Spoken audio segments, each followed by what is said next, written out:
বাইরে কোথাও গেলে ভিডিও করতে একটু অন্যরকম লাগে, তাই না? আমার কাছেও কিন্তু একটু অন্যরকম লাগে, কারণ কে কোন দিক দিয়ে তাকিয়ে থাকে আসলে একটু লজ্জাই লাগে।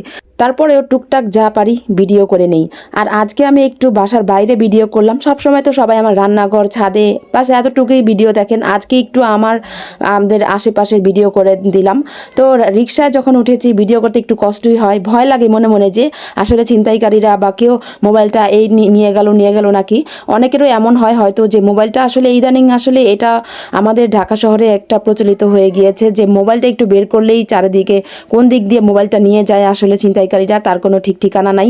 কারণ এর আগেও কিন্তু আমার একটি মোবাইল এরকম নিয়ে গিয়েছিল, তো একটু ভয় তো লাগবেই।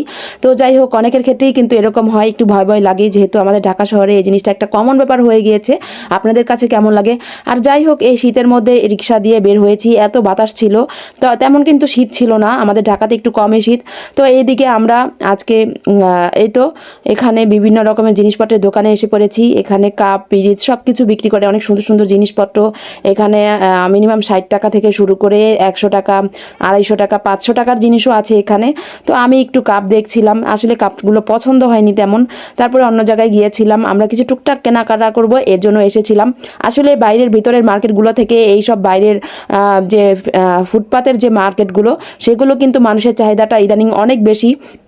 আমি জানি এখানে অনেক মানুষই আসে কেনাকাটা করতে। তো একটি ফ্রাই প্যান দাম করতে চেয়েছিলাম, আসলে এখানে ফ্রাই প্যানগুলো আমার মনে হলো যে শোরুমগুলো থেকে যে আমরা কিনি সেখান থেকে বেশি দাম, তাই আর এখান থেকে নিয়ে নিলাম না।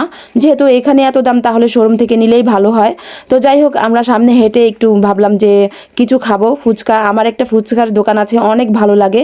ওই ফুচকাগুলো আসলে কম দামি হলেও আমার কাছে কিন্তু ভীষণ ভালো লাগে। তো যাই হোক, আজকে আমরা বোনরা মিলে একটু হাঁটাহাঁটি করলাম, অনেকদিন পর বাইরে বের হয়েছি, খুব ভালো লাগছিল। তো এই তো ফুচকার দোকানে এসে পড়েছি। আসলে তেমন কোনো মানুষ ছিল না, যেহেতু আমরা এমন একটা সময় বের হয়েছি, তেমন মানুষ ছিল না আশেপাশে। তারপরও অনেক শান্তি মতোই খেতে পেরেছি। তারপর একটু ভিডিও করছিলাম, ভাবলাম যে হয়তো যদি কেউ তাকিয়ে থাকে কী ভাববে। এই ফুচকাটা আমার ভীষণ পছন্দ, আমার নামি দামি ফুচকা থেকে এই ফুচকাটা কিন্তু অনেক পছন্দ। তো যাই হোক, আজকে একটু গলা ব্যথা, কণ্ঠটা জানি কেমন লাগছে আমার কাছে ভয়েস দিতে গিয়ে। আপনাদের কাছেও মনে হয় এমন একটু আনইজি লাগবে, বাইরে গেলে যদি কোথাও ভিডিও করেন একটু আনইজি লাগবেই, স্বাভাবিক। আমার কাছেও লাগে। আসলে অনেক মানুষ থাকলে না, মানে নিজেদের পরিচিত মানুষ অনেক মানুষ থাকলে ভিডিও করতে তেমন আনইজি লাগে না, বাট 2-3 জন থাকলে একটু লজ্জা লাগবেই, স্বাভাবিক।